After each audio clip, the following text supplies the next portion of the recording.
Servus from the Pain Cave and welcome back to the channel. Today we're doing the full route recon for stage 3 of the 4x4 ZRacing series on Zwift. This time we're heading to Makuri Islands on Island Hopper, 18 kilometers, 130 meters of elevation, 4 power-ups along the way. And honestly, this should be a stage for the sprinters. No big climbs, no selective terrain, no real place for the climbers or poor punchers to make a difference. If you want to finish strong, it's all about positioning, saving energy, staying out of the wind, and timing your sprint perfectly. Breakaways might try something, but especially in bigger fields, I think the chances are pretty low. No surprise, in higher categories, you want to be on the most aero setup, so for Cat A and Cat B, I'd go for the Specialized Halo or the S-Works Tarmac SL8 or Canyon Aero 2024 with the TT Swiss disc wheels or the new Swiss side disc wheels. For lower categories, you could also go for the Princeton Wake wheels, which perform better on the climb, but are still very aero. Alright, let's start the full ride-through of the Island Hopper Loop. This is by far the easiest profile of all 4 stages of the 4x4 series. And on top, we will get 4 power-ups along the way, the last one just 2.3 kilometers from the finish line. We will be given either the draft power-up, which increases your draft effect for 40 seconds, or the aero boost, which makes you more aerodynamic for 15 seconds. Around 2 kilometers into the race is when we will receive the first power-up, but we will receive another one before the only climb of the day. And for that climb, you either want to have the draft power up if you just want to hold on to the group and save energy, or the aero boost if you want to push the pace at the front or even attack. I'm hoping for the draft boost, so if I will get the van power up at the first sprint arch, I will keep it for the climb.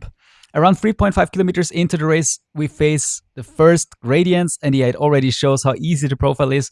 If it's even worth mentioning that little riser, get out of your saddle, grind on the pedals, and this shouldn't be any problem at all. Alright, and then we get ready for the next sprint segment. Again, like this could be a moment for early surges, for some early breakaways if your field is just slow and not really pushing the pace, and you want to go for that breakaway since you see your chances are higher in that move. All right, so then after around 5.5 kilometers, we cross the sprint arch and we will get the second power up. Again, keep your either aero or draft power up if you see like you can need that for the climb. Then we reach the Mech Isle climb in like the forward direction, so it's like this corkscrew climb. It's not too hard. You can see it's like orange gradients, maximum of like 5% or something. So it's not really steep, but the guys will push it here really hard, especially in A category and especially in the advanced primetime field. So get ready for a push of like 60 to 80 seconds depending on your category. My PB is here with 65 seconds at 435 watts, which is almost at 7 watts per kilo. So it's a tough push for sure.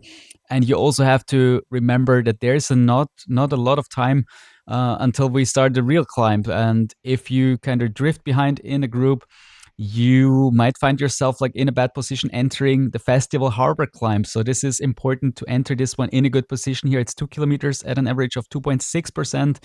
So again, also all draftable. If you just want to hold on to the group, use your draft power up here in that like steeper section here with like up to 5% gradient.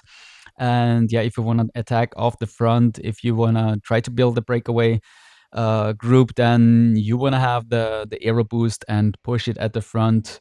Hopefully not in my race because I'm hoping for that I can hang on to the front group and get myself ready for the sprint finish that is to come afterwards.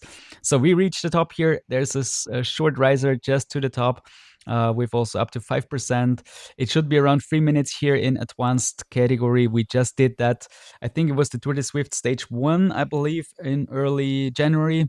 And so with an average of 342 watts, just below 6 watts per kilo, 5.6 watts per kilo. Talking tactics, so the sprinters want to ride efficiently, once again, hide in the peloton, and then positioning, patience, and timing matters at the end. You can see we're already preparing for that final sprint. We're just 5 kilometers away from the finish line, And yeah, this is where the sprinters want to get ready, want to find their perfect position, and yeah, just yeah, surf through the field, save energy, and get ready. For the breakaway riders, they want to attack when the peloton hesitates, slows down. So this is the moment you want to use for your advantage and kind of try to break away. But again, like the bigger the field, the harder it will get to really successfully break away. And yeah, this is like we see also the last banner here. This is the last time we will get a power up, just 2.3 kilometers from the finish line. And same with like the first part of the race. Either you want to hang on to the field, you want to have the draft boost, or if you want to attack off the front, if you're one of the strongest sprinters and you probably don't even have the draft, then you probably want to have the aero boost.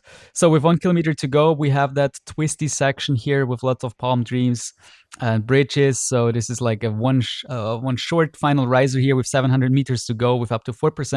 And then again, it's twisty, so you might want to use your steering.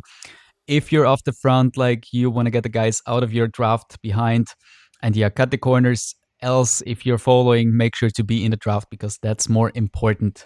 All right, so here it's also important. You can't really see the finish line. It's not really a sprint arch. It's just a line on the ground. So make sure to remember where is the finish line exactly. We'll cross it right here. And this is your finish of Island Hopper. Alright, that's stage 3. If you found this recon helpful, make sure to like, subscribe, and drop a comment below. It really supports the channel. And I'm curious, what's your tactic for stage 3?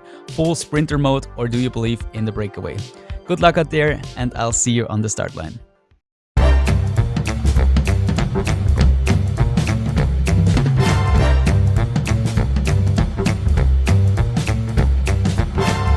Remember to subscribe.